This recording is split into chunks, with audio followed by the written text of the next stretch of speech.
here's my ID and here's my 3 index cards. I hope my visual aid is right. It's a couple pictures, but it is 20 to 30 seconds, I think. I don't know if there's a roll on that.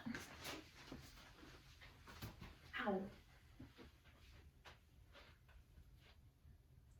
No matter who you are, chances are you've heard a Taylor Swift song at least some point in your life.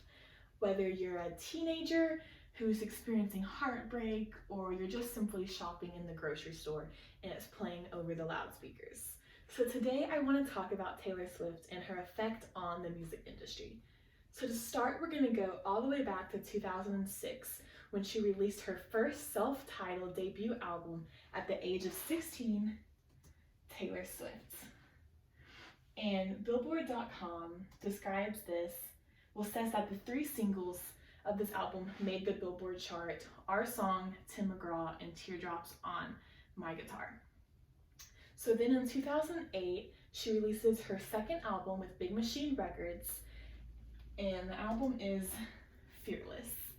And this album holds the #1 position for 11 weeks, becoming the longest chart topper by a female country artist. And Grammy.com says that this album won 4 Grammys. She also, during this time in 2010, releases Speak Now, and in 2012 releases Red, which in 2009 and 2012, she won 7 Grammys for those albums.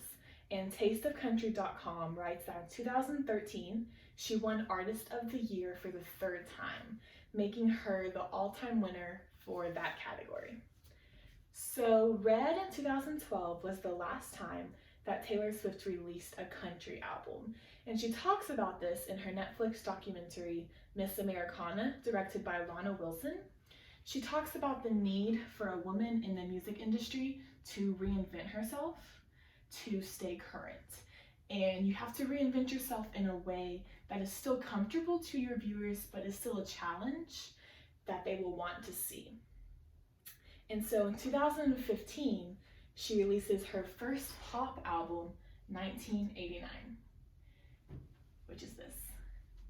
This album spends 1 year in the top 10 Billboard charts and also wins 3 Grammys. In 2017, she releases her next album, Reputation, which, right here, Rolling Stones describes this as the best-selling album of 2017 and 2018. But there's no nomination for a Grammy. And in her documentary, her reaction to the news of her not receiving a Grammy is that she must make a better album. So in 2019, she releases her 7th album under a new studio, Republic Records, Lover. And this album receives many rewards. And this is also the same year that she won AMA's Artist of the Decade. So besides her music and her awards, she also has had several occasions where she has spoken out. In her documentary, she talks about a 2017 sexual assault case, which she won in court for $1. And she won $1 because she did not want money. She wanted to send a message to women that they will decide what will be tolerated with their bodies.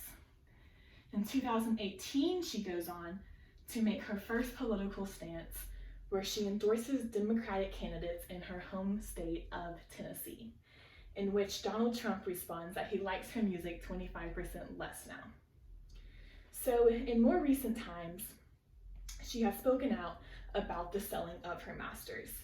And CNN writer Chloe Mellis writes a little bit more about Scooter Braun selling her masters. So she owns no rights to her first 6 albums that are recorded under Big Machine Records. And in response to this, she is going to be re-recording her first 6 albums. And she's starting with Fearless, which will be released April 9th. So besides just the awards that she's won, 10 Grammys and 41 Grammy nominations, she has also spoken out about her personal life, which gives you a new understanding and respect for her songwriting and her performance abilities. And I think that is just awesome to know this information about her when you're listening to her music, to know how far she has come and the things that she has done. Thank you.